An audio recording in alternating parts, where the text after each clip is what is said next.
Okay, welcome everybody to the BC Lung Foundation's webinar on the benefits of vaccinations. I'm really grateful that you're all here. But before we get started, I of course want to acknowledge that the BC Lung Foundation office, where I'm sitting right now, is on the traditional and unceded territories of the Musqueam, Squamish, and Tsleil-Waututh Nation, where we luckily have the benefit to work, live, and play.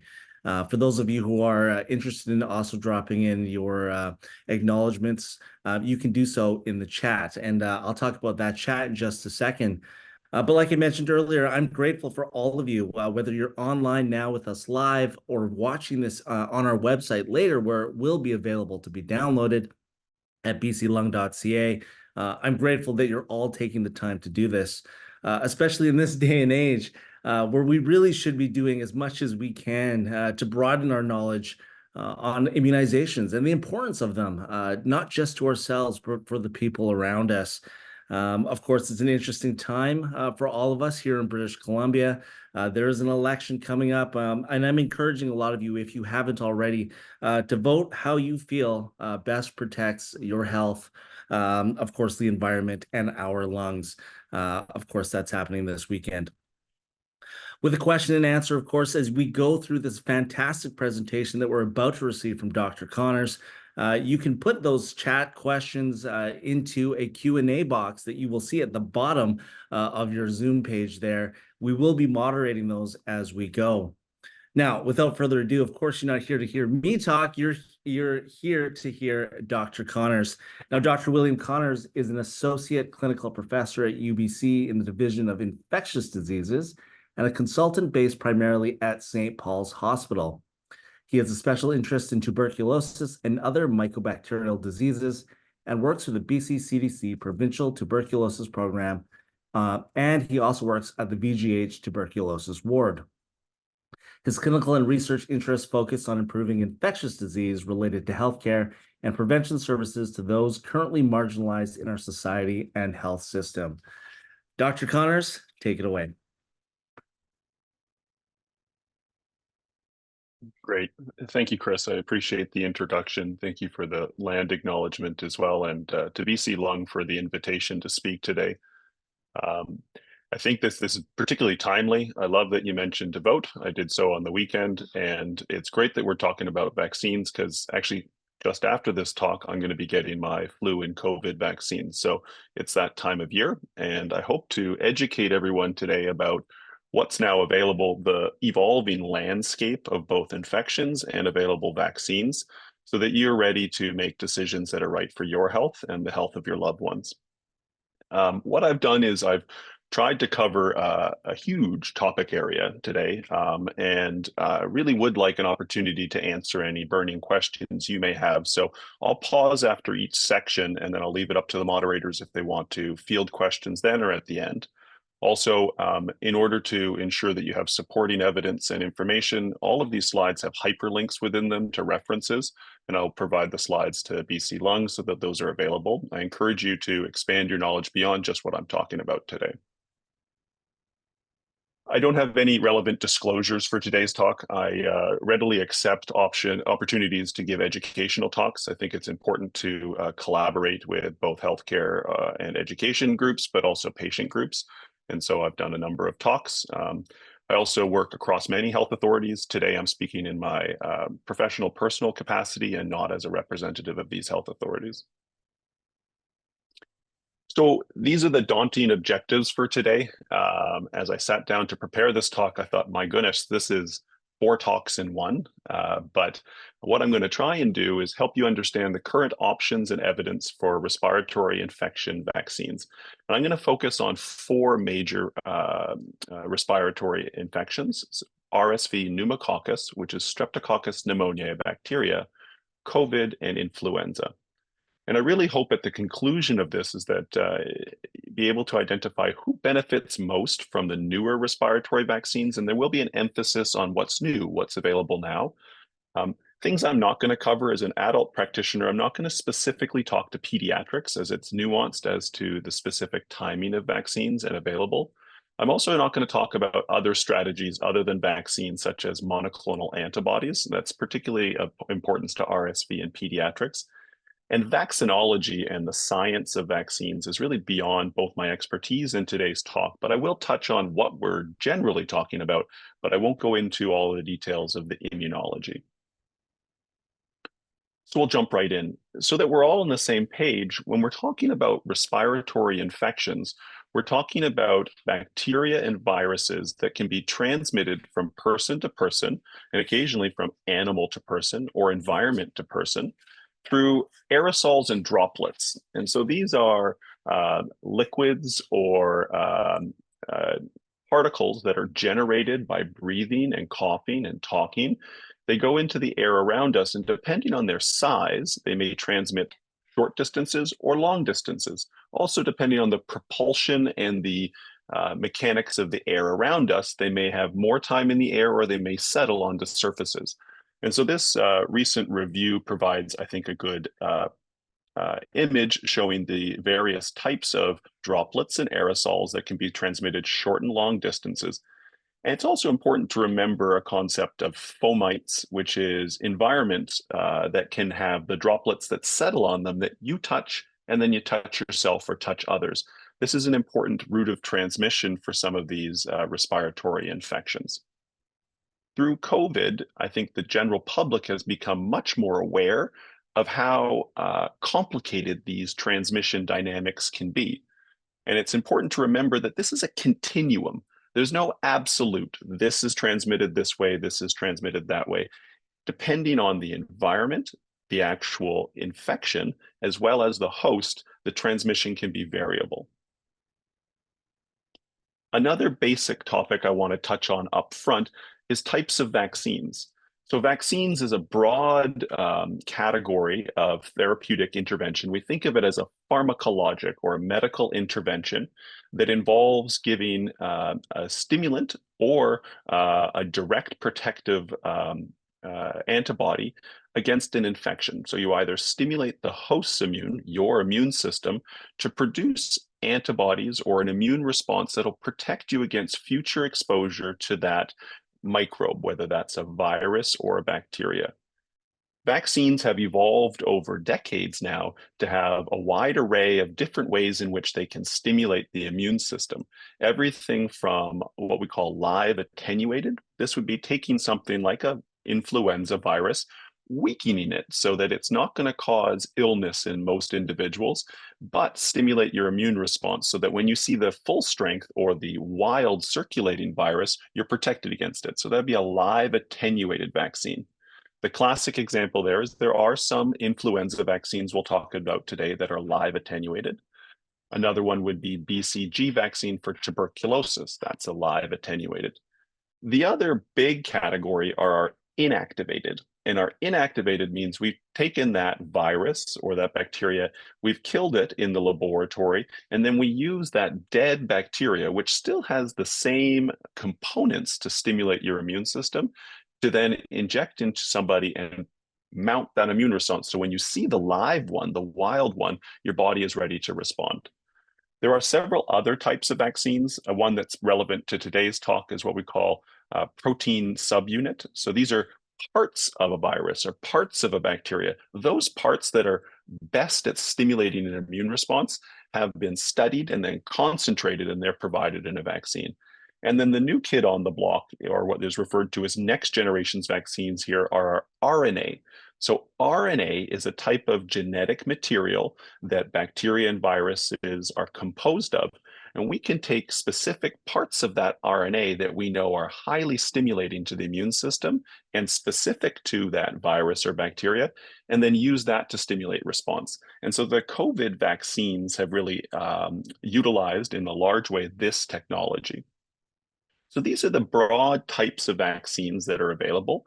And there can be things we can do to these vaccines, like add something to make them more stimulating of the immune system called an adjuvant. And we'll talk about that later on. So on that background, what I'm going to do now is go through 4 major respiratory infections, all of which we're coming into the season of. And we're going to be talking about what these microbes, whether it's virus or bacteria, are. Then we're going to talk about the landscape of what they're doing in Canada and how they impact people in Canada. And then we'll talk specifically about vaccines and related subjects. So the first one, and I've done this intentionally because this is to some people the new kid on the block. This is respiratory syncytial virus, or in short, RSV. And this is a virus that's not new, but it's really new to popular discourse, particularly amongst adults. And this is something that's come out of our awareness of respiratory infections with COVID, and actually has been uniquely influenced by our behaviors and the isolation and precautions we took during COVID. And I'll show that in a second. So what does this virus do? So it's a human-specific virus. It's an RNA virus. We categorize viruses based on shape as well as their composition. And it predominantly causes upper respiratory tract infections. So I've got my acronym wrong here. It should be upper URTI. And so that's going to be runny nose, red, itchy eyes, sore throat. That's an upper respiratory, or URTI. But it can also progress lower into your respiratory tree and cause pneumonia, which is going to be infection in the air exchanging units in your lungs. It is a major cause of infant morbidity and mortality globally, and it causes about a third of all pneumonia around the world. And that translates into over 3 million hospitalizations and over 100,000 deaths annually. So this is a major cause of illness and death amongst infants. But amongst adults, it's something that we've only recently begun to put more emphasis on. And the information we have about RSV causing disease amongst adults is still growing. This isn't a reportable disease, so the accuracy of our detection and reporting is not as good as some things like COVID was when we were surveilling that. But it's estimated that it is probably causing, using US where data is a bit more available, between 60 and 100,000, 160,000 hospitalizations, and between 6 and 16,000 deaths per year amongst older adults. And so in adults, unlike infants, it tends to cause more often that upper respiratory mild disease, but it can progress to pneumonia and more serious disease, including death, that these numbers show here. You'll see me pull up these images several times through the talk. So this is from Health Canada and the Public Health Agency of Canada that puts out really our our respiratory infection or virus watch data across the country and tells us about the current activity level. So I pulled these as the most recent reports from October 5th. And you can see to the left-hand side here, there's very little RSV activity right now. And that's because these viruses tend to have a seasonality. And that seasonality overlaps with our behaviors. So as it gets colder and we come indoors and we're sharing space with each other, those respiratory infections tend to peak and they start to circulate more. And so the RSV season is from late fall, coming into kind of late October, early November, into early spring. And depending on where you are and the environment and human behaviors, that may be March through till early May. So right now, very little activity across Canada. But the reason this is on everyone's radar is there was a major change to circulation. And so I've got here graphs of, on the left, cases of RSV amongst children, and on the right, hospitalizations for RSV disease amongst children again. And what you have is on the horizontal axis, you have year over year. And you see the green lines, this is what was expected. Our epidemiologists studying the transmission of this virus expected these general waves during the season where there'd be more cases and more hospitalizations. But you'll see these red lines, which is what actually occurred, dramatically peaking. And that was peaking in the early weeks of 2022. And in 2022, what was happening here was we were just coming out of those non-pharmacologic restrictions of COVID isolation. And so for months, people had been separating from others and not getting exposed to infection. And around this early January, February of 2022, people were starting to congregate more. And there was this huge spike, and you can see here, went up to about 10,000 hospitalized cases. And it's a different scale, but around 50 hospitalizations would occur. And so this just speaks to these are always circulating, these viruses, but if we're not around each other, they can't transmit as well. And so there was this period where our immune systems were not seeing the circulating virus and were at increased risk. And this is when all those headlines came out, the Vancouver Sun, CTV, talking about it's an RSV epidemic. Well, really what it was it was a change of an endemic, which means the virus is always circulating. It was peaking. Now you're saying, well, you're talking about kids here. And I put this little GIF up in the corner to remind us that what happens to little kids, who I think of as snotty germ factories, happens to parents and grandparents. And so this was translated into the older populations as well. And this is really why RSV has all of a sudden become center stage and on the spotlight, is because people were seeing a lot more of it as we changed the circulation dynamics. So how does this translate and compare to other viral infections you may be aware of? And so what I've pulled here, and it's a busy table, I'm going to summarize the highlights here. But this was data from 2022, 2023 amongst individuals 60 years of age or older across a number of what we call sentinel hospitals in the United States. So these are places that are specifically recording the number of people that present to their facility and people that are sick with specific viruses. And in this case, RSV, COVID, and influenza. And what they did was they looked at, well, what was happening to these people? And when they compared across the three, they saw that people that had RSV, they had more oxygen deficit, so hypoxia, meaning you have low oxygen, and required supplement. They had more admissions to the ICU and more associated deaths compared to COVID-19 or influenza. So this gives you a sense that this is not just a runny nose. For some individuals, this can be a very serious illness. And compared to those other viruses, it could potentially be, for some people, even higher risk. What's important and what pivots now into vaccines is when you look at who was this population they studied, so this was over 6,000 admissions across multiple United States, most of them had had COVID vaccines. So that was protecting against COVID. They had one or more COVID vaccine amongst 80%.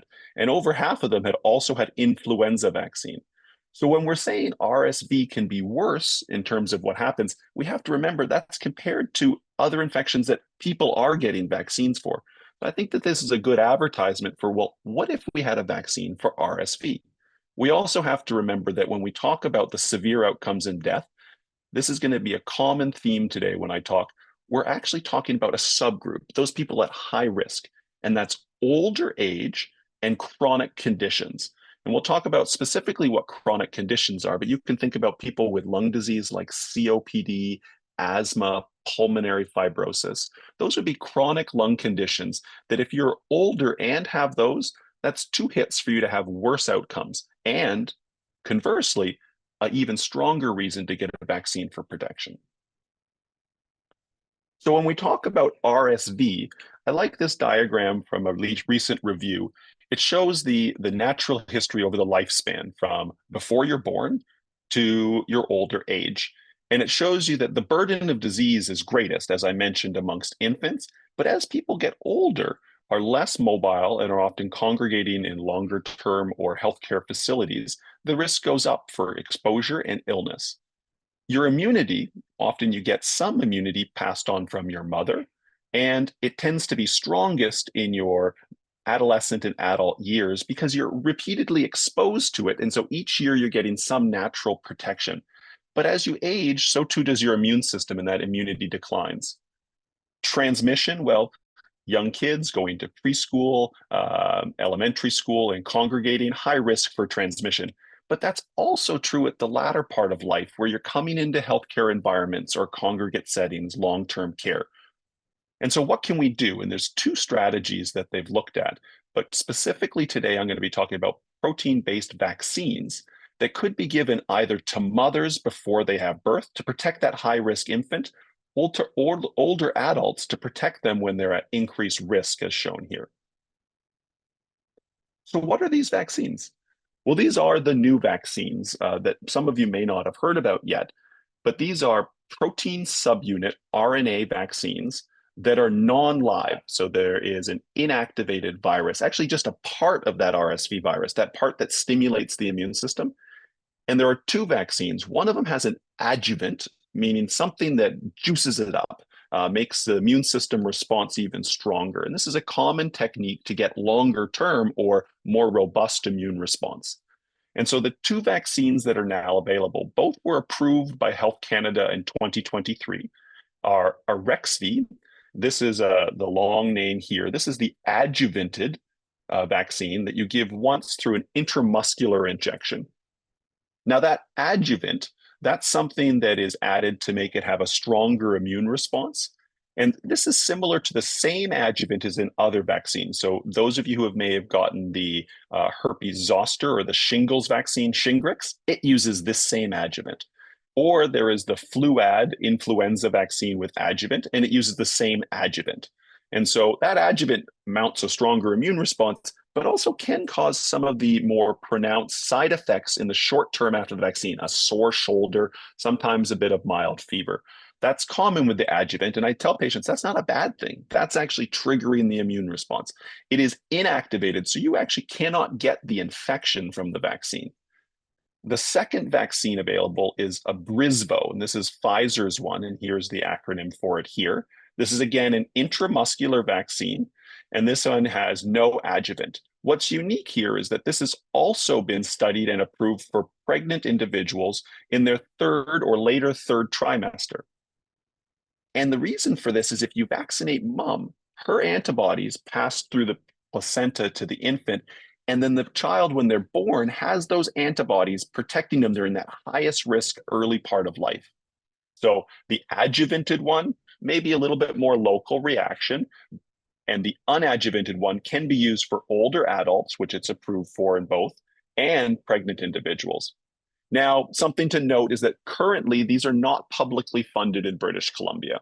And so the estimates for cost are between $200 and $350. It's a single shot right now recommendation. And some health insurance providers will cover half to around 4/5 of the cost.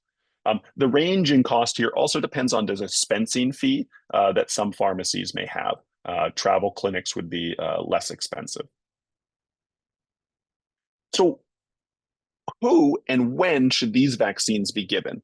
So what I've done here is the strongest recommendations are based on available guidelines. So these are our bodies in the United States, so the American College, as well as Canada, the National Advisory Committee on Immunizations, or NACI.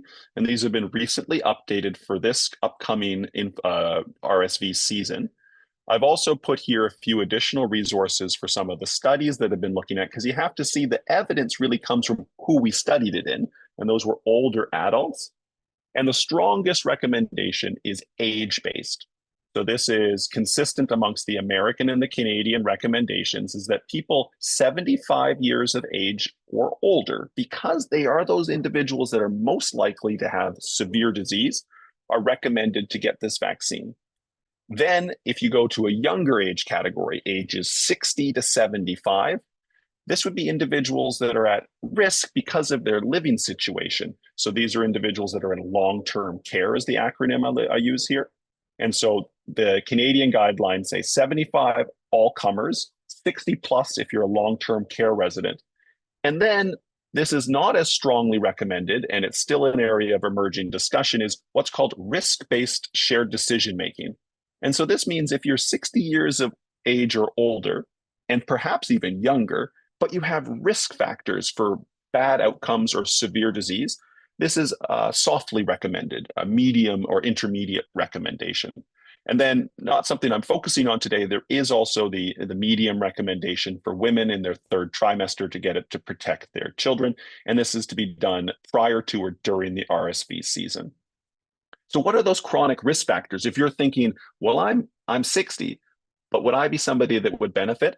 Well, it really depends, and it's cumulative. So age is probably the most important predictor for bad outcomes with this infection. But if you have chronic lung or heart disease, kidney, liver, or neurologic conditions, or multiple of those, that adds to your risk. If you're overweight, which has associated health risks with it, or if you have moderate to severe immunocompromise, whether that's because of a disease you have, an autoimmune condition, or a cancer, or you're on medicines to treat another disease that suppress your immune system, these would all be risk factors. People are more familiar with what these moderate to severe immunocompromised conditions are now because of the definitions used for COVID. And that's what we actually now use and we transfer over for risks associated with RSV. So those are the core recommendations. Age is number one. In terms of timing and how durable is the response, well, the recommendation is to get it pre-RSV season. You want to get the vaccine so you're ready for when that's going to come. And we haven't seen RSV peaking yet, but it's coming. And so September, early October is the prime time to get this. As for how long this lasts, well, we're still learning that. We know between 1 and 2 RSV seasons, so 2 calendar years going through that winter, early spring, is probably fairly protective. But beyond that, we don't know. We haven't studied that far. So there is waning benefit. This is your immune system tends to favor focusing on other issues. The biggest question I get asked is why? There's lots of vaccines out there. I have lots of things in my life I'm trying to prioritize. Why should I get the RSV vaccine? And I think we can lean into a couple of very well-designed international trials that looked at older adults that were 60 plus years of age. And that's how these companies brought these vaccines to market. And what did they show? Well, they showed that, yes, the vaccines are effective at reducing symptoms and the severity of disease. And so around 70% reduction in those lower respiratory tract symptoms. It's going to be phlegminess, shortness of breath, a cough, and around 90% effective at reducing more severe disease, so multiple lower respiratory symptoms or hypoxia, the need for oxygen. So good at mild, better at severe. This is common across these vaccines. They're not perfect, but they reduce the worst outcomes. And so for adults over 60 years of age, it does reduce the likelihood of having to seek medical care and get admitted to hospital. So by more than 50%. For infants, this is in the mothers that get vaccinated, same thing, about 50% or more reduction in hospital admissions and medical visits. And then why not? This is the counter.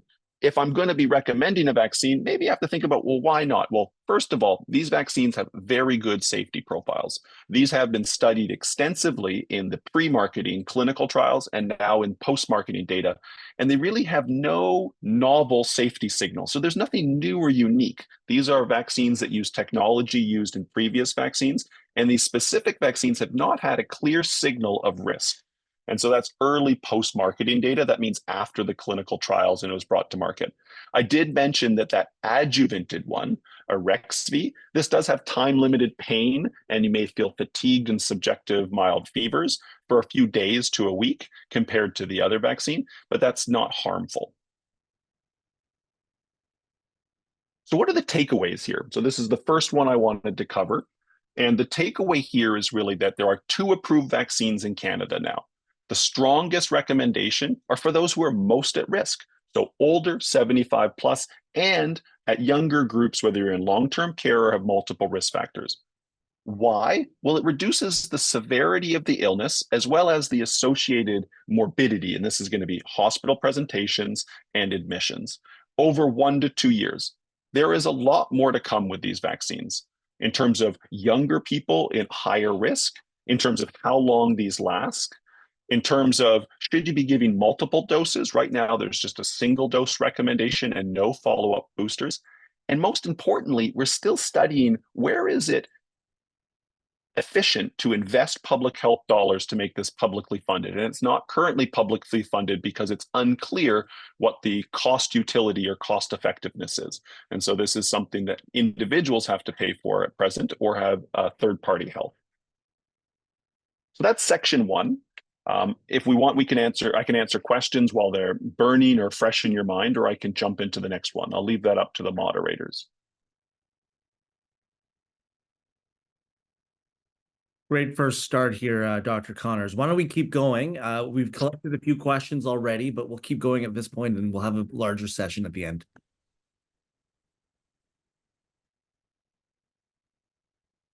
I see the hand up from BC Long. I'm not sure if there's something that needs to be said.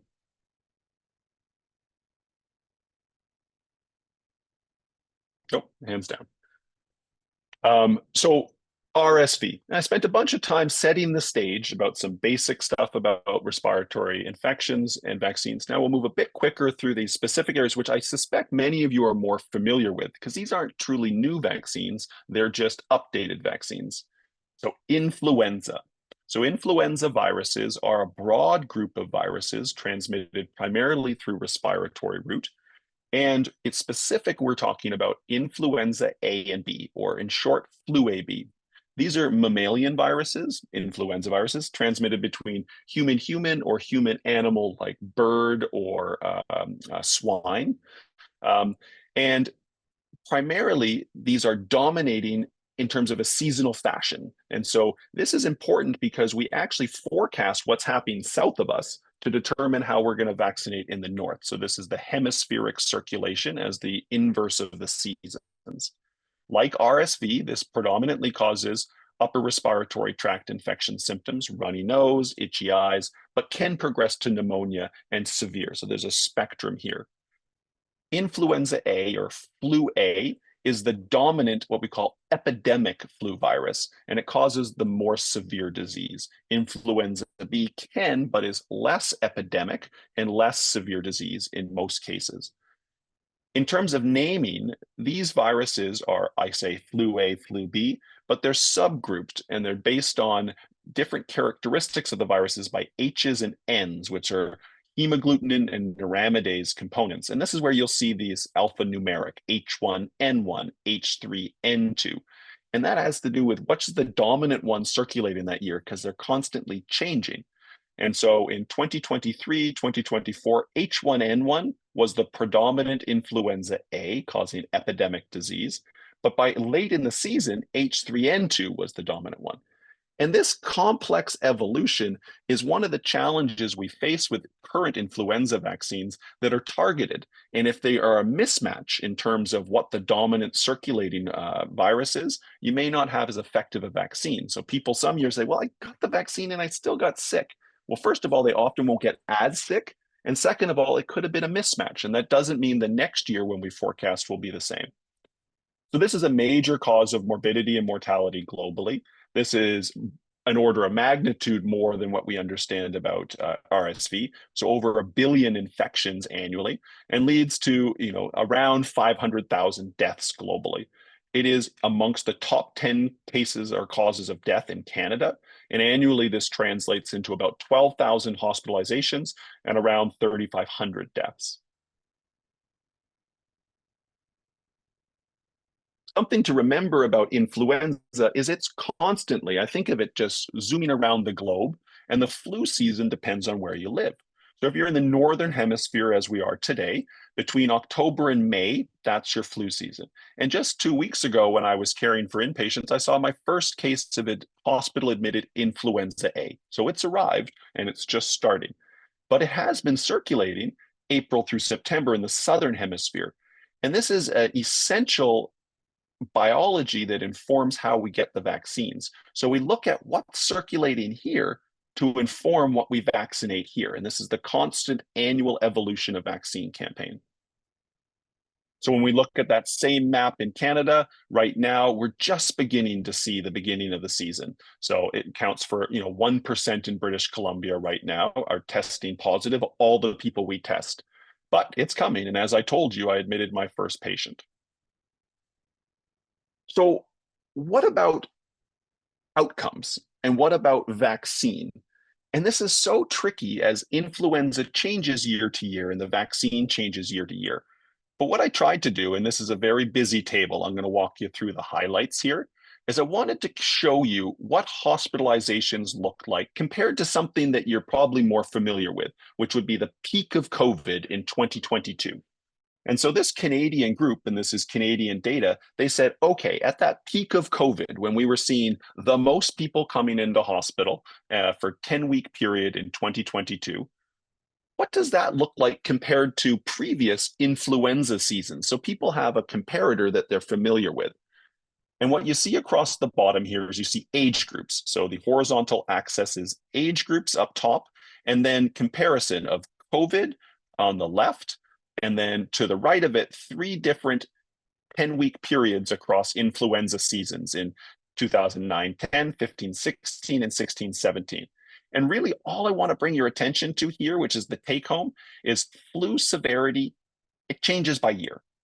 Also, COVID and influenza are more severe in older adults. So this is hospitalizations, and these are 70 plus years of age. So that again, that age gradient for severe outcomes. And that peak flu severity is similar to peak vaccinated COVID severity. So these are people that had COVID vaccine in that oldest age group, and these are people in the peak influenza year, which often will be 50, 60% vaccinated as well. And so when we think about COVID being bad, as that's been publicized and something we all lived through, influenza has been doing this for years. And so not to forget that influenza is that background virus that causes in Canada long-term and severe year-over-year morbidity and mortality. So vaccines. Well, people are probably quite familiar with vaccines, and many of you may have received these in the past. So there's vaccines for influenza A and B, and each year these are updated, as I've talked about. There is the landscape this year is 5 vaccines. 4 of them are inactivated intramuscular vaccines, and 1 of them is a live attenuated, so a weakened virus, nasal mist. Okay, so amongst the inactivated vaccines are your quadrivalent inactivated influenza vaccines, or QIIV. These are recommended for children and adults. And there's a couple of trade names here. There's Fluzone or Flulevel or Afluria. And so these are 4 different variants of influenza, some of which contain influenza A and B, meant to match what's circulating, what we learned from the Southern Hemisphere. And so these ones have various changes in terms of age group at the lower end. And then in individuals that are 65 plus, there's another one. And this is a trivalent. And they've dropped the influenza B out of this one. And so this is focusing on the more severe influenza A.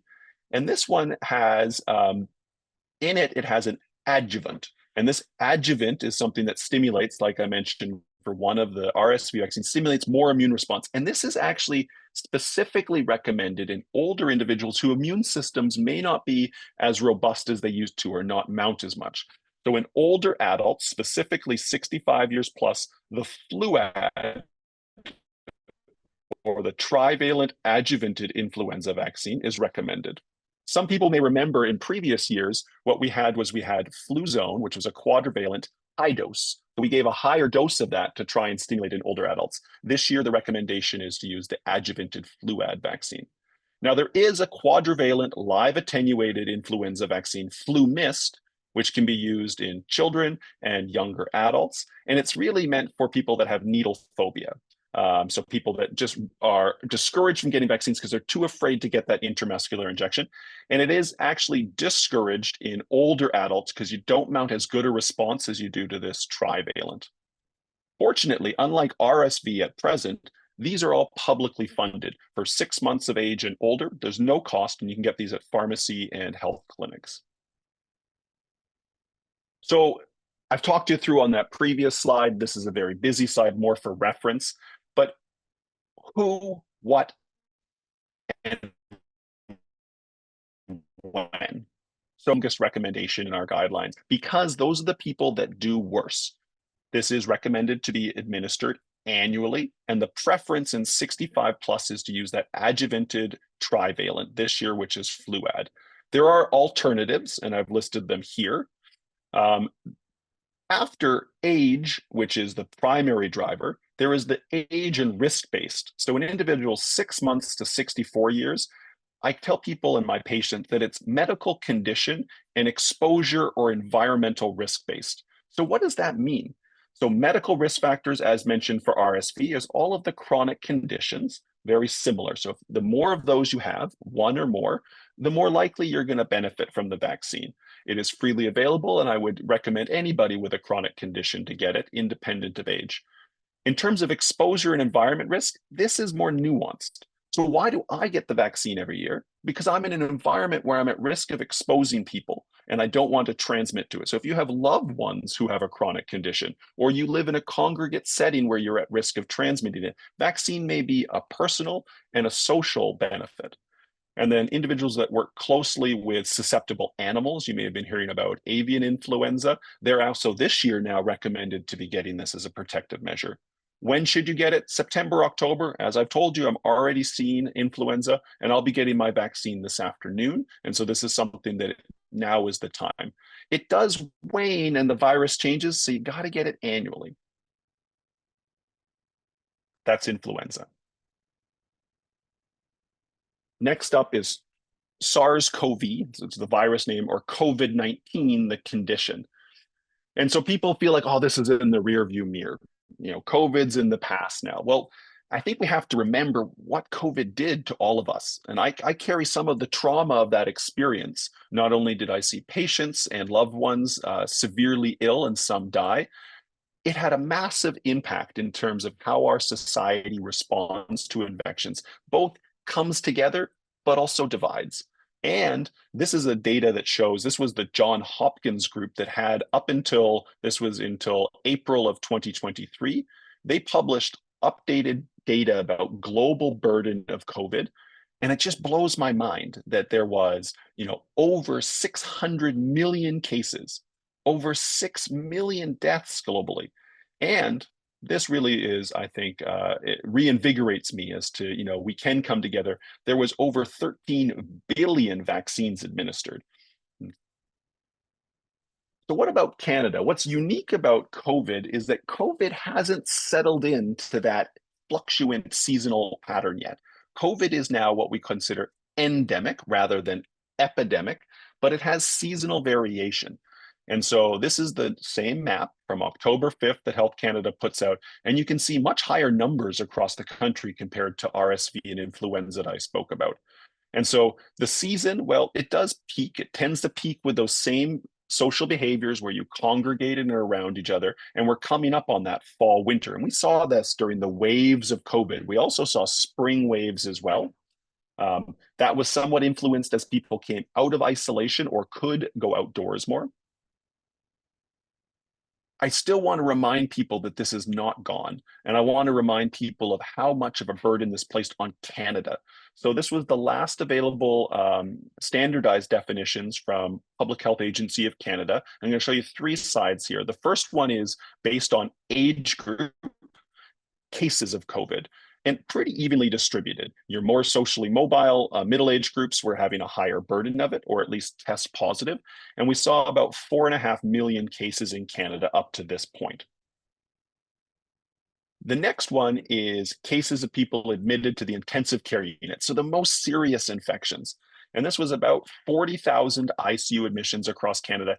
And now you're seeing that age gradient. The older you are, the more likely you were to get admitted. And then the different colors here are gender. And then the most severe outcome, so deaths. And we saw about 40,000 deaths. Now, this isn't just those ICU patients. This may have been people that didn't make it to ICU or weren't candidates for ICU or didn't even come to hospital.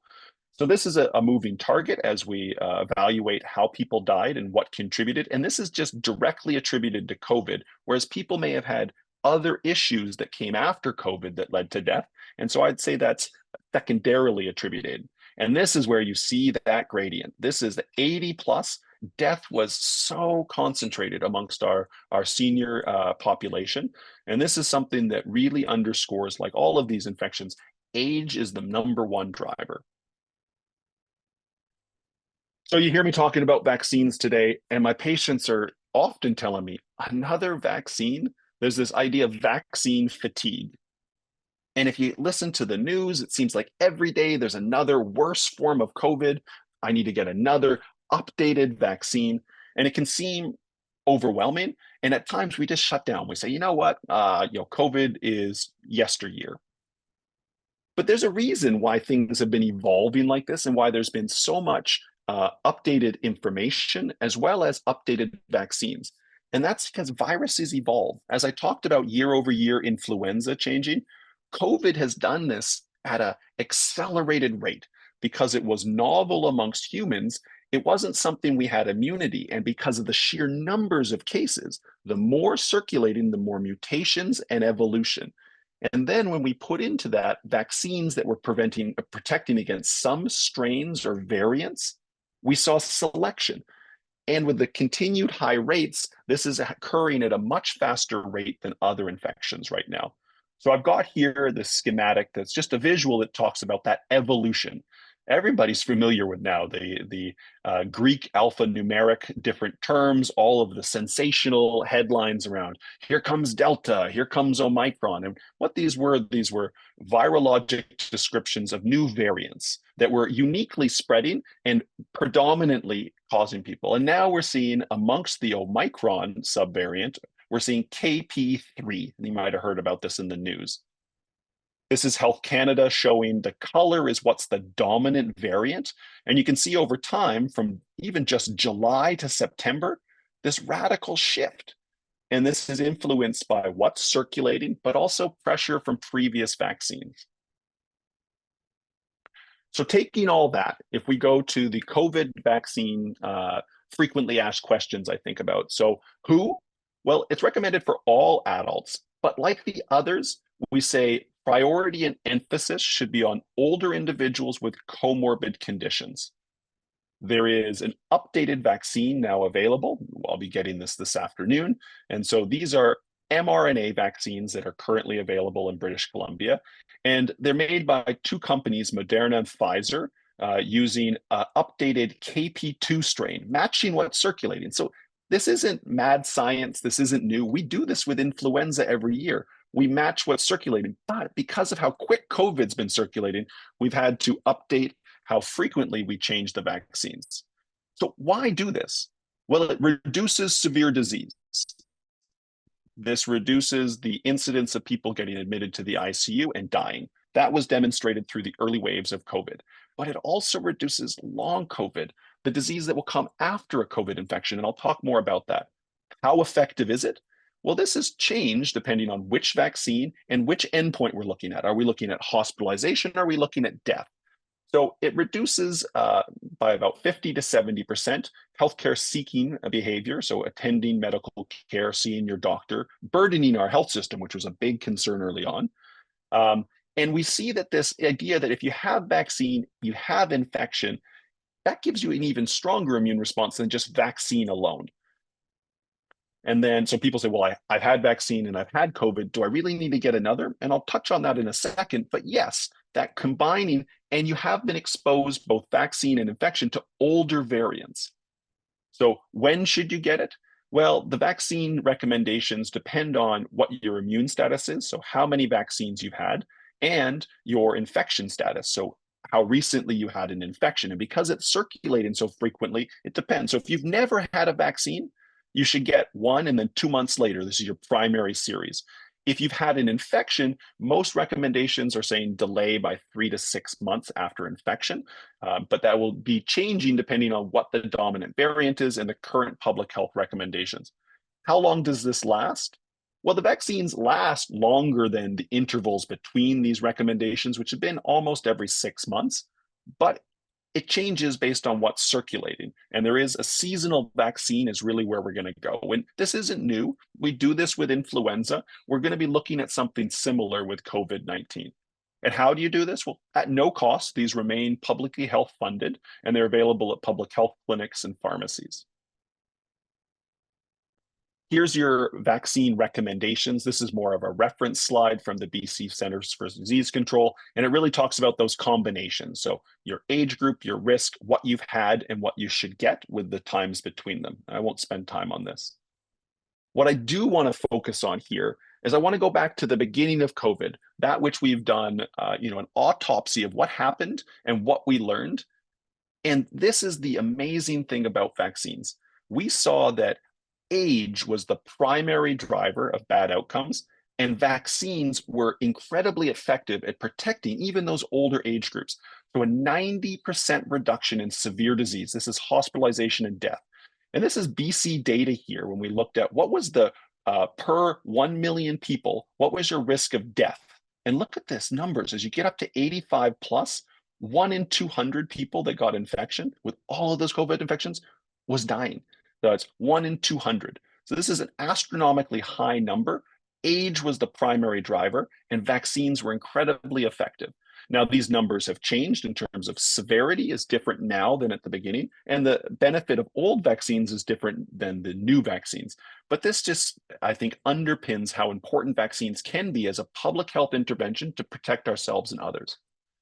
What about long COVID? And so another term for this is post-COVID condition. And this is after the infection, your immune system turns on and causes other problems or symptoms that can last an extended period. And so about 1 in 7, so 15% of people that get COVID will develop a long COVID or post-COVID condition. More than 50% of them have symptoms for more than a year. And for 1 in 5 of those people, it limits their daily life. So this is major. We focus on death and preventing hospitalization, but these people they're really impaired by this. The most common symptom is fatigue, and that you get a 40% of individuals really having chronic respiratory symptoms. It may depend on what they had before. And neurologic and psychologic conditions are also quite common. And I'll go back here and I'll just remind you that this does have significant benefit in reducing your long COVID. And we have now mounting evidence that the vaccine protects about that damaging immune response that can occur with natural infection. Another common question I get is, but I've already had COVID. Do I need the vaccine? And the simple answer is yes. This was something that intuitively we were recommending because vaccines would prevent that severe outcome. But there's now evidence that looks at what if people have had vaccine and get infected versus people that haven't had vaccine and get infected. And we see it's a stark difference. So this was just a recent publication I was reading this week. So they saw the rate of infection was equal between people that have vaccine and non-vaccine. So people say, wait, then that means vaccine don't work. That's just infection. We're not vaccinating people to completely prevent infection. We're doing it to prevent the severe outcomes of infections. And the rate of hospitalization and death was higher amongst the non-vaccinated. So natural immunity isn't as good as hybrid or vaccine-based immunity. And you can see some of the numbers per 100,000 here. All right, you can see I'm speeding up. That's because I get excited when I talk about these topics, but some of these I think you're more familiar with. Now I'm going to pivot for the last one to talk about bacteria. We've been focusing on viruses, but now I'm going to talk about Streptococcus pneumoniae. So this is a bacteria that causes respiratory illnesses. Another name for this that we commonly use is pneumococcus. And so this bacteria is one that is common in our environment and can be spread from person to person through respiratory droplets. There are many serotypes. That's what we talk about. So we talk about variants of viruses. We have serotypes of bacteria. And this is important, and I bring it up here is because some serotypes are worse than others. These ones are more effective at evading our immune system and causing greater illness in people they infect. So serotypes are important. Remember that. We're going to come to that when we talk about vaccines in a second. Why is this important? It's the #1 cause of bacterial pneumonia. And in the US, this translates into over 150 hospitalizations a year and around 8,000 deaths per year. Now, pneumococcal disease has a wide spectrum, whereas I was talking about primarily respiratory, upper or lower with the viruses, and then some post-infection complications like long COVID with COVID. Now I'm talking about a huge spectrum of disease with pneumococcus. So there's pneumonia, which is going to be people that have infection in their lungs, so their lower airways.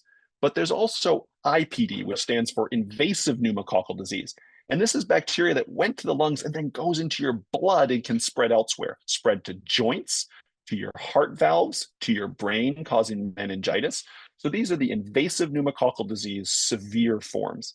There's also non-invasive, non-pneumonia. This is going to be ear infections, sinusitis, also respiratory bronchitis, but not pneumonia. So this is that big spectrum of disease with pneumococcus. And we're going to talk about, when we talk about vaccines, we're really focused on the most severe outcomes, but also the less severe ones. And serotypes are important. So who's at risk of pneumococcal disease? And I think I've said this over and over again. Age. Age is one of the biggest things that's at play here when we talk about bad outcomes. But this is at both ends of the spectrum. Like RSV affecting infants, Pneumococcus is a serious illness amongst young children, and that's why primary series for pneumococcus is given as routine vaccine to children in our province in Canada. Older age, defined here as greater than 65, is also a major risk factor. But then there come two other factors in hierarchical rank here. So number one is immunocompromising conditions.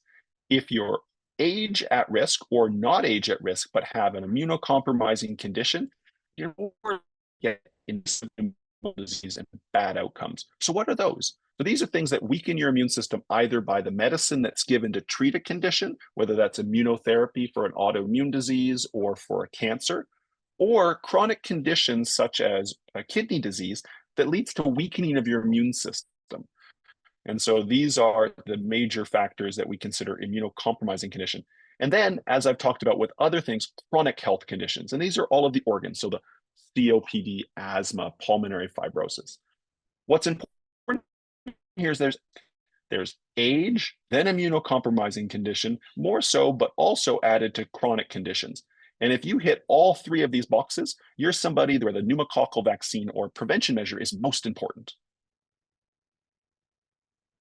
So what about the data? Where is the data that supports these recommendations? And this is another recent study that looked at across US centers, invasive pneumococcal disease and the risk of developing severe outcomes. And so this was hospitalization and invasive disease. And really simply put, I've circled the high bars here. So this is the rate per 100,000. And you can see these are age groups. In all age groups, people with multiple immunocompromising conditions are at the greatest risk. And so the older you are, the more severe it can get. But even younger people with whether it's kidney failure or cancer undergoing chemotherapy, they're the highest risk. And so this data really supports what I was mentioning and is recommended in the guidelines. All right, so you know about the disease very quickly. Now we're going to talk about the vaccines. And this is a confusing landscape because there are two major types of vaccines here. One is called a polysaccharide antigen vaccine. So these are the pneumococcal polysaccharide vaccines, or PPV, I'll be mentioning on later slides. And then there is the pneumococcal conjugate vaccine. So this is the polysaccharide. Think of it as these are like sugars or proteins that we stimulate the immune system with. And this one, the conjugate vaccine, has something added on, a bit like an adjuvant. But this one is a specific type of adjuvant to this vaccine that triggers memory by your immune system by triggering your memory cells in your immune system called T lymphocytes. So these are the two major categories of pneumococcal vaccine. And the conjugate vaccine, which has been the focus more recently, has likely more effective immune protection against those invasive disease and longer lasting immunity. So I want you to know that as we talk a bit more about the specific vaccines. The other thing is now back to those serotypes. When we talk about there are different serotypes that cause severe disease, there are many. So on the horizontal axis here, you have your serotypes by alphanumeric. These are the major serotypes that are covered by different vaccines. And I'll show you in a second, these are actually the major serotypes that cause invasive pneumococcal disease. And there are many more than just these serotypes. You have PCV, or pneumococcal conjugate vaccine, and you have PPV, pneumococcal polysaccharide vaccine. And then you have a number. And so that number means how many serotypes. So the bigger the number, the more serotypes covered. So PPV 23 gets 23 serotypes. It's only missing 6A. Whereas PCV 20, which I'm going to talk about in a second, it gets 20 serotypes. But the difference is this is conjugate, longer acting, more memory, maybe more effective. There are two new vaccines on the block. One of them is PCV 15 or Vaxneuvance, and the other one is PCV 20. Notice these are both conjugate. One gets 15 serotypes, one gets 20 serotypes, and this is Prevnar 20, which is an upgrade of a previous Prevnar 13. So why do we need these new vaccines?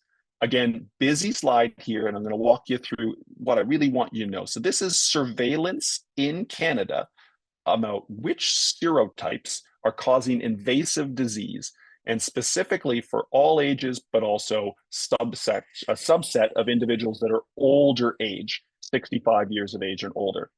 And what these color codings mean is they're talking about each vaccine and its serotypes and what's not covered by vaccines. And so the current vaccines, until pneumococcal conjugate 20 came along, there was 30% of the invasive pneumococcus serotypes we were seeing were not covered between the PCV 13 and PCV 20. So 30%, a third of infections amongst older adults were not covered.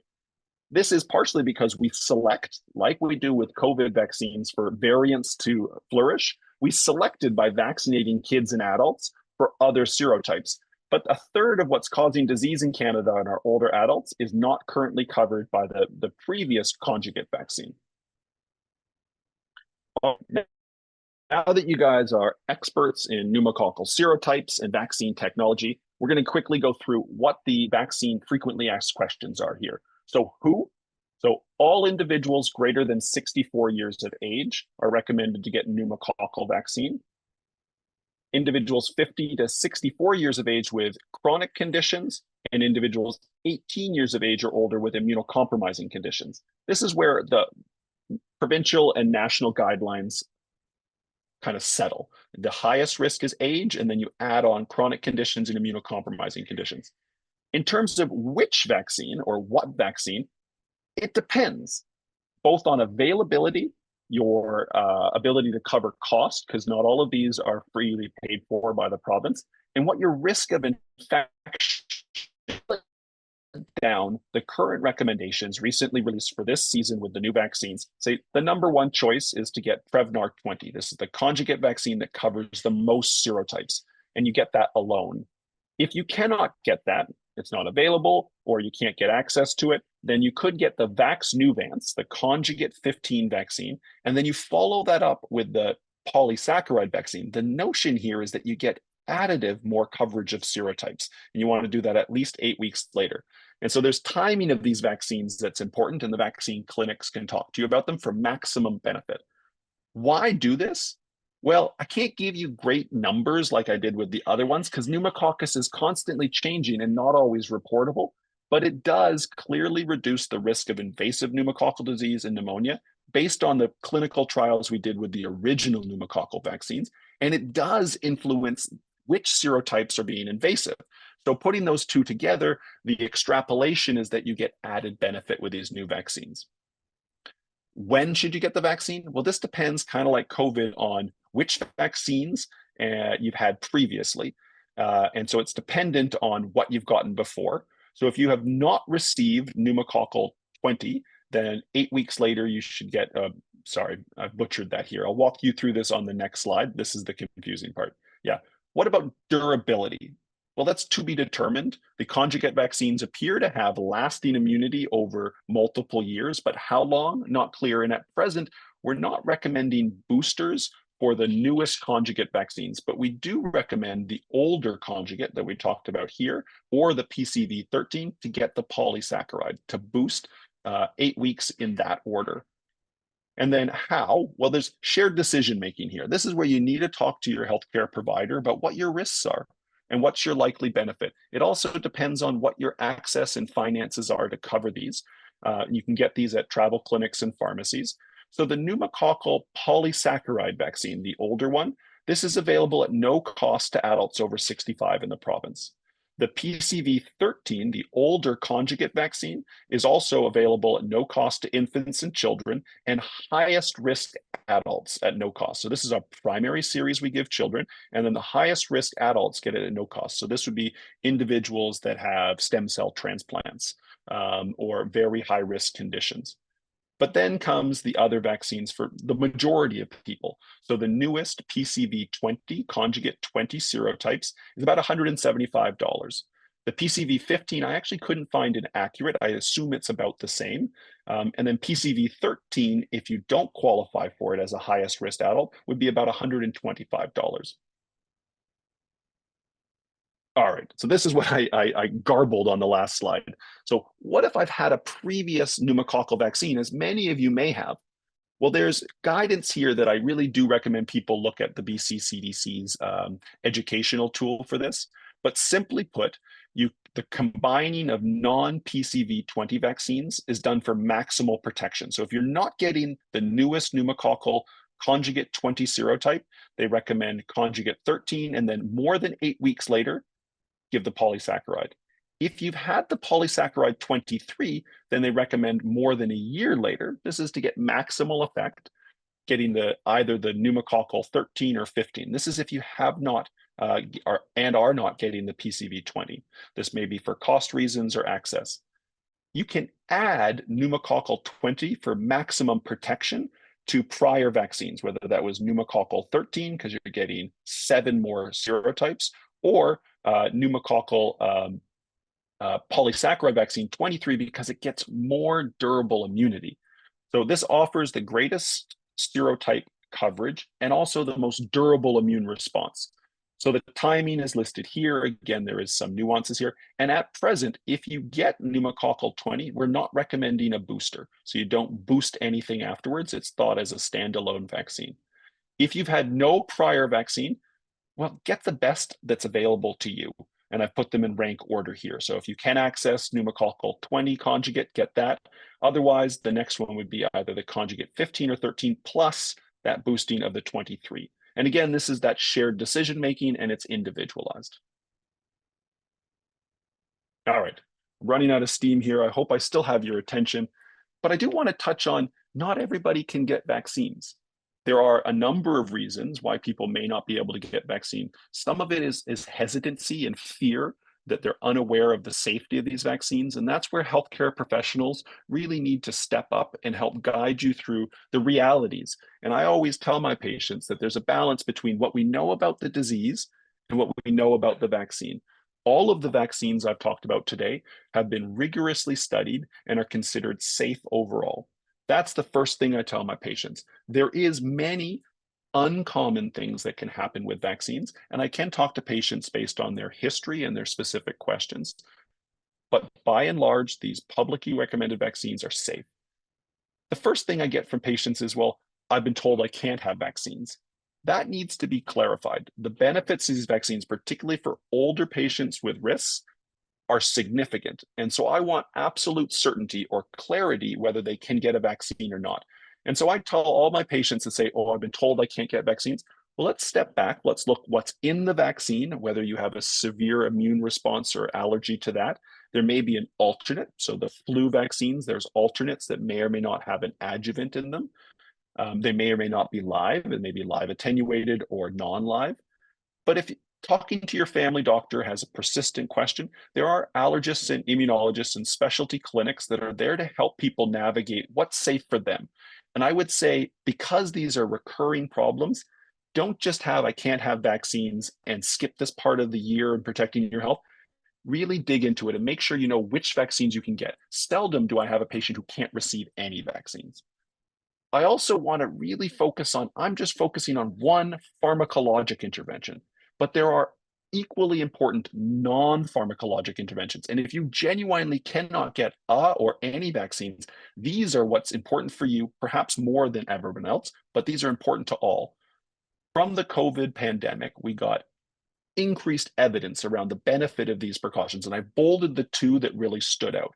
So hand hygiene, remembering coughing on your hand, touching surfaces that droplets are set on, so regular hand sanitizing. If your hands appear clean, alcohol sanitizers. If they're soiled or appear dirty, then emulsives or soap, and you can also use alcohol-based or hand sanitizers. Ventilation is important. We've learned this with air exchange, so keeping good airflow, lower risk outdoors than indoors. Testing and treating. If you're unwell, and it may have an impact on treatments available, which we didn't talk about today, but antivirals or antibiotics, then get tested and get treated if you're someone that would benefit from that. Distance and isolate. This is really important, that if you're feeling unwell, don't be around your loved one who's sick. Don't be around others that you could transmit to. Even if they're lower risk, you don't know who they're going to contact next. And then masks.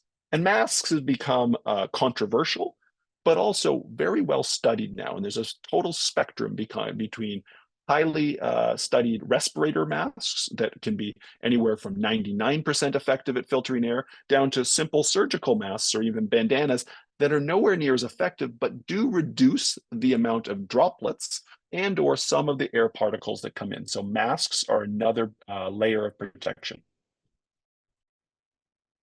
I like this graphic from the US Center for Disease Control, where they talk about core strategies. Get your immunization if you can. Don't forget about hygiene and the other things I've talked about here. And then there's the additional strategies. These are the add-ons, particularly when we're seeing high rates of infection going around. We saw this during COVID with the escalating public health recommendations, and that's where masks can fit in. If somebody is at high risk or you're in a setting that's likely for transmission, that additional strategy is not uniform. It's not necessarily going to be required most of the time, but it is something for those at-risk individuals at times of elevated risk. And this is something that people sometimes struggled with pre-COVID, this idea of graded recommendations or situationally appropriate, but people are much more nimble. And my patients can easily pick between, when I'm at the airport versus when I'm out for a walk with a friend. The risks are different, and so could in your strategies. All right. So to conclude all that, I wanted to have a couple of take-home pearls here. So flu, RSV, COVID, and pneumococcal vaccine infections remain both common and for some are deadly. Remember that age and comorbidities is a major driver. Those are the major risk factors. Respiratory infection vaccines are increasingly available. And there are several new ones, particularly the RSV one that I mentioned and the updated pneumococcal one that may be a good fit for you based on some of the information I presented today. And it's something you should talk to your public health and medical provider about. The available vaccines are safe and effective. I didn't go into rare side effects today and talk about that, but every decision about vaccines should be individualized. You should not get a vaccine you're not comfortable with. But if you're not comfortable after hearing the benefits today, bring that to your healthcare provider, bring that to somebody you trust, and learn what the reality is in terms of cost benefit for you in particular. That's it. Thank you, Dr. Connors. That was an absolutely fantastic presentation. I really want to highlight a couple things as well. I really do appreciate how you didn't sensationalize a lot of these issues, but you really did highlight the importance. And I really do hope that anybody who's watching this and taking their own notes, that they understand that if you do indeed have questions about your own healthcare situation, you should speak to your healthcare provider. And hopefully you're able to do that now, armed with a little bit more information. So we're going to take a few questions now. There have been a couple that have been dropped in the question and answer. There have been a few that have been sent to us via chat as well. Either way is fine. We're going to try to get to some of those now. Dr. Connors, I really appreciate one of your last slides as well around what are some of the other techniques and other things you can do, because I think we can agree without me putting words in your mouth that vaccinations is not a silver bullet. It's not intended to be that way. And there are a few other things that go with that. Now, one of the things that we often hear at the BC Lung Foundation here is that when I get my flu shot or if I get some sort of immunization, it makes me sick. And you touched on it really briefly. I was wondering if you could expand on that. What is the difference between some of that reaction that they are getting and what are they feeling? And how does that actually differ from getting the actual illness that they're actually trying to prevent? Yeah, that's a great question. And I I encourage if people have thoughts like that to bring it to your healthcare provider because there's three things that can be happening most likely. One of them is you may be having the natural intended reaction to the vaccine. And as I mentioned, those adjuvanted vaccines, whether that is not talked about today, Shingrix or the RSV that's adjuvanted, that's stimulating your immune system. We want an immune response. There's not a live virus in those vaccines, so you're not actually circulating the virus, but your immune system is turned on. And that memory is important. That's going to protect you when the real illness comes along. So you certainly can feel some time limited, non severe adverse effects after the vaccine. And that's actually a good thing. The other thing to remember is the delicate balance when we roll these out. We're rolling them out when these viruses are circulating, and it takes time to develop immunity. So you could actually get the infection around the time you get the vaccine. That doesn't mean the vaccine didn't work. It also doesn't mean the vaccine's not useful because things are changing. When we talk about influenza, there are multiple strains of influenza in the vaccine, so it still provides protection. So those are really important things. And nobody can look at you from the end of the bed and say whether it's influenza, COVID, or RSV. You could get another one. That's what makes it so tricky. And I would lean into the safety and the benefit of these vaccines. If you're unsure, still getting it could be beneficial. Absolutely. That's really well put. Let's reframe this back. Let's talk a little bit about RSV, where we started this presentation. There's some questions around when can you get the RSV vaccine? Is it available year round? Do we have to wait until it's what we would call respiratory season? And how do they go about doing that? It's a great question. The current recommendations are to receive RSV vaccine pre-RSV season. And as I mentioned to you, that's going to come in the late fall, early winter. There's not a lot of RSV activity right now. That said, that's largely based on the studies. They wanted to show maximum benefit, so they gave it actually in the studies that were done internationally and in Canada. They gave it in August or September before that fall winter RSV season. That's the recommendation. And for the pregnant individuals, we're recommending to get it pre RSV or during RSV season. But by May, the benefit's so low that your child is actually going to be exiting the mother's protective period by the next RSV season. So it's not recommended. We also know that it may last beyond one season. And so getting it now would be ideal. But if you get it later in the season, you're probably going to get benefit next year. There is the cost factor here. And so I think the highest risk individuals get it even if you're kind of in the tail end or the latter part of the season, because you still get the most benefit as the highest risk individuals. Lower risk individuals, it may make sense preseason. It's available in pharmacies, many across the province. I would call and check ahead of time so that they have it available. Good.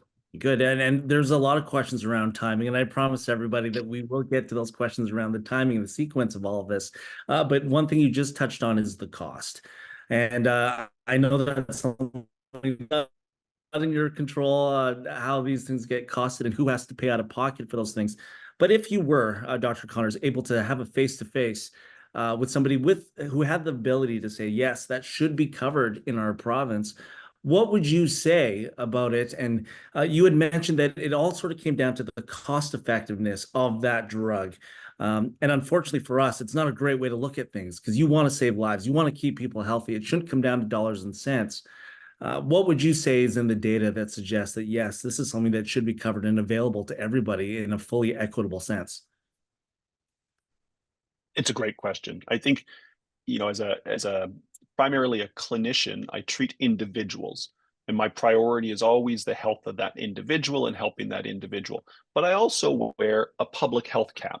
I do work in tuberculosis control, and I think about if I'm doing something, number one, does that mean that I'm taking away from another program I can offer? Does that mean that it undercuts the finances I have for another intervention?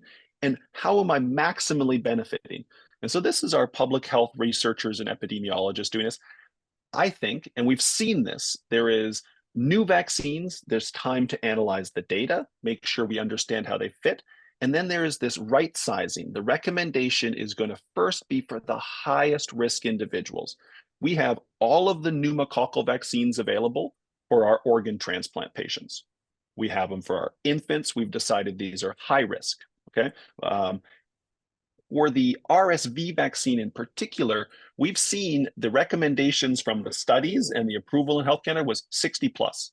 But both Canada and the US have said 75 plus. And that says they look at who's benefiting the most.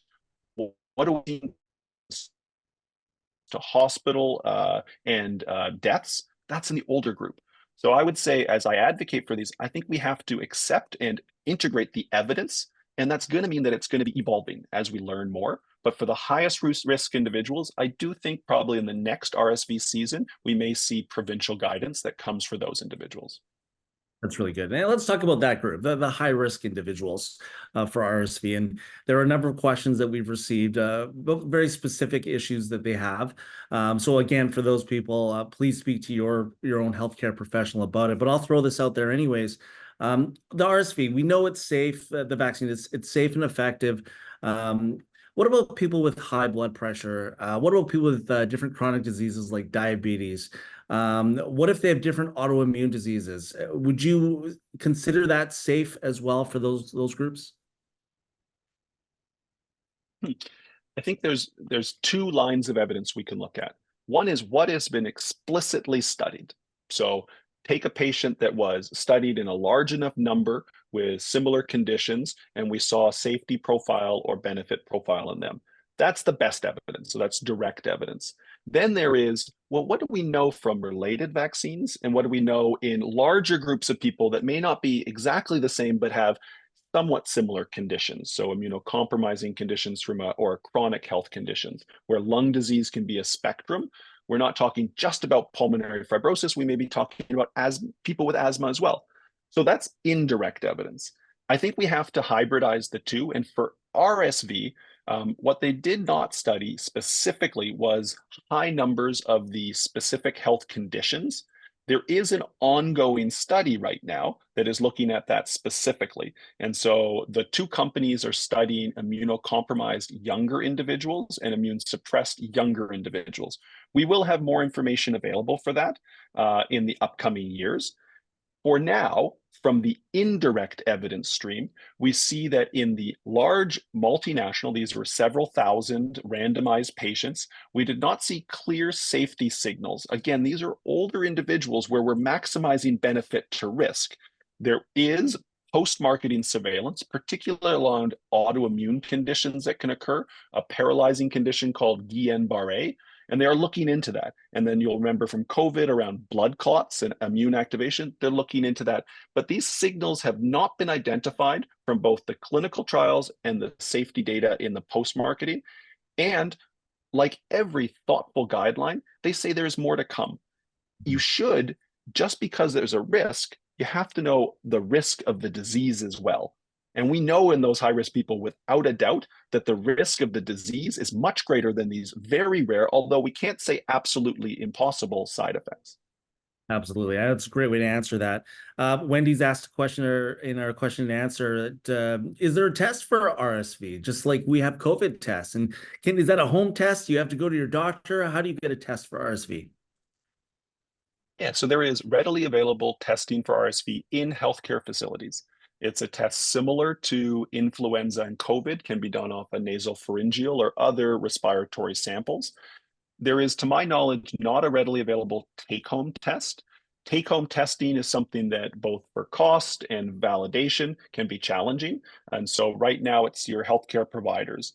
If you're a high-risk individual coming into care, we don't offer therapy for adults right now with RSV. And so you could test to clarify what's going on and also to inform precautions. But that's all we do is more for diagnostic guidance. And then we support people with the disease. That's why vaccines are important. If we don't have a treatment readily available, then vaccines are to help ameliorate the need for that. That's right. That's right. Let's move on to flu a little bit and talk about this timing situation. A common thing that's out there is that you should delay getting your flu shot as late in the season to give you as much protection over the holidays and into the spring. Is there validity to that? Should you just go get your flu shot as soon as it's available? What are your thoughts? Because of our provincial rollout, they time it for maximum benefit. When you can get it, get it. I'm getting it this afternoon because I'm already seeing cases. It takes time to develop immunity. You don't want to get it the day before or the week before the peak of the season because your body has to make that mature immune response to protect you. And so I recommend get it early. You also have to remember that the virus has changed during the season. So whereas I mentioned H1N1 was an influenza A early last season, it was H3N2 later in the season. And getting the vaccine, even if it's too late, you may miss one but get protected against the other. So I say don't worry about being too late, but also don't worry about being too early. These are seasonal vaccines. Absolutely. Now, with the different vaccinations that you've talked about today, whether it's the flu, it's RSV, it's COVID, here at BC Lung, we call it respiratory season. Learn about the things that you need to get and talk to your healthcare provider about. is it safe to get all of them at the same time, or is there a timing or a spacing out that should happen with this?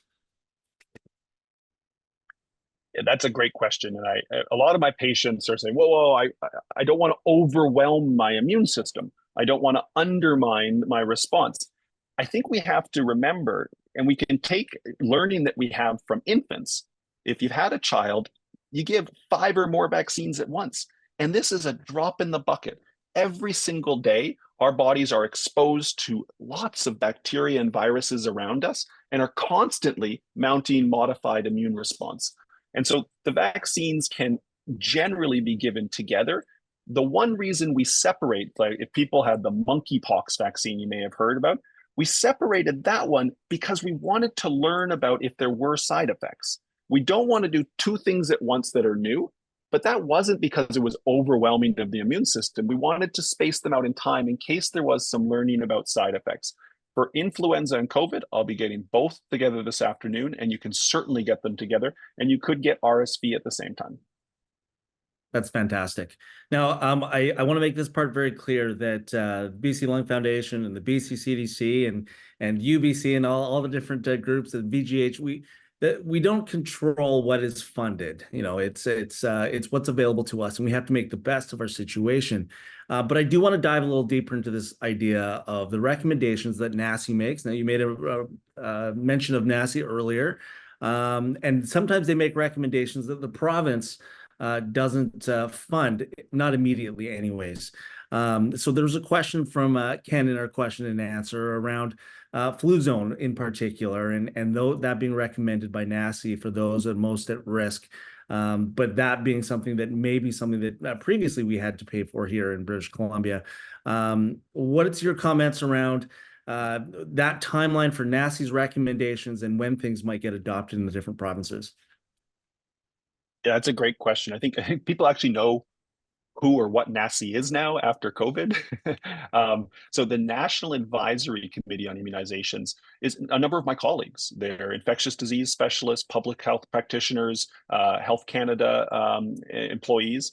And this group of people is coming together to make an advisory. This is not a dictate. This is not a mandate. This is an advisory that can be then brought forth to each of the provinces to look at their unique needs, their budgets, their population, and decide how to integrate that. The United States has the Center for Disease Control, or ACIP, that has similar advisory bodies. Then comes each province. And so where the disconnect can happen here is you can advise based on the best available evidence, and that evidence can change. And a province may be more nimble than the federal body to review it. And what's happening in your province may be different than what's happening across the country. And so there may be a disconnect. That is not that the science is different, it's that the priorities are different.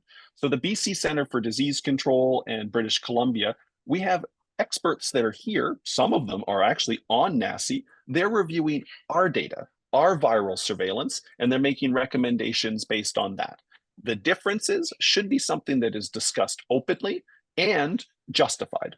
And there is an interesting guidance document that came out this year around specifically the flu ad, or the adjuvanted trivalent, and why the double dose or high dose quadrivalent vaccine isn't used. And that's informed by, I think, rational arguments around what's available. You also have to take into account a supply chain issue that is something doctors and patients often don't understand. Getting these vaccines to the points of care can be challenging. And all of these factors have to be part of a public health guidance. And so don't think of it so much as dueling scientists. Think of it as competing priorities and ultimately trying to do what's best for the most people. Absolutely. It's a lot like how the COVID situation was handled and rolled out for us. Now, with the COVID vaccine, and we've had a lot of questions actually around, there's some confusion around how do you get the updated COVID vaccine.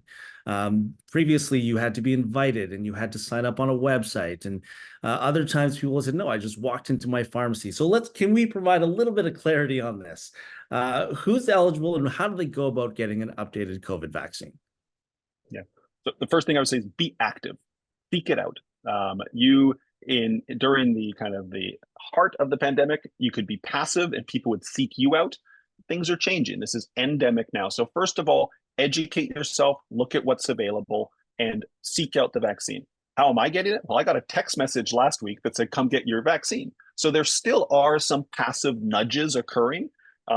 There are pharmacies that are available now or upcoming to provide the vaccines. You need to look at which vaccines are available. Now, right now, we only have the mRNA updated vaccines available in the province. And so that's going to be the Moderna or Pfizer vaccines with the new KP3 variant in it. But the vaccine will specifically say what's available and can be booked online. Vaccine access has gotten far easier than it used to in terms of the availability and actually the uptake. It's a business, and if people are interested in getting it, the pharmacies bring it in. The travel clinics and the public health clinics also will have these vaccines. They are just coming online. Healthcare providers and the notifications are just coming out. And I think today is going to be one of the first days for the healthcare providers to get their vaccines in the health institutes. So these are just coming now. People have been frustrated, like, when's it going to come? When's it going to come? Particularly there's proactive people, but look now, use the BC CDC and BC, the health guidelines around where you can access it.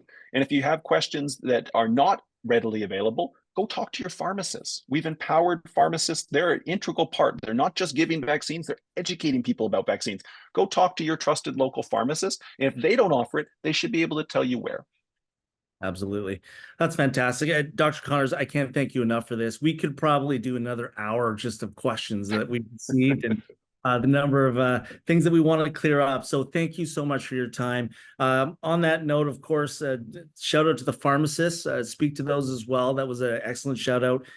Next week, the BC Lung Foundation actually has 2 new podcast episodes coming out. You can find our podcast, Airwaves and Airways, wherever you listen to your podcast. And it is all about vaccinations and immunization. And that's speaking with a pharmacist, but what you should ask for and what's available. So be sure to catch that when you get a chance. I hope everybody here has found this to be empowering and educational. I definitely did. I think it's a fantastic situation for us all around, for you to be empowered and learn about what's there. And hopefully you all left this realizing that getting vaccinated does not make you magnetic, or it doesn't increase your 5G signal either. As usual, thank you, everybody. For those of you who have missed the early portion of this, it is going to be available on our website soon, both the presentation as well as the video recording of this, so you can get caught up and get yourself educated. And thank you, everybody. And thank you again, Dr. Connors. Bye, everybody.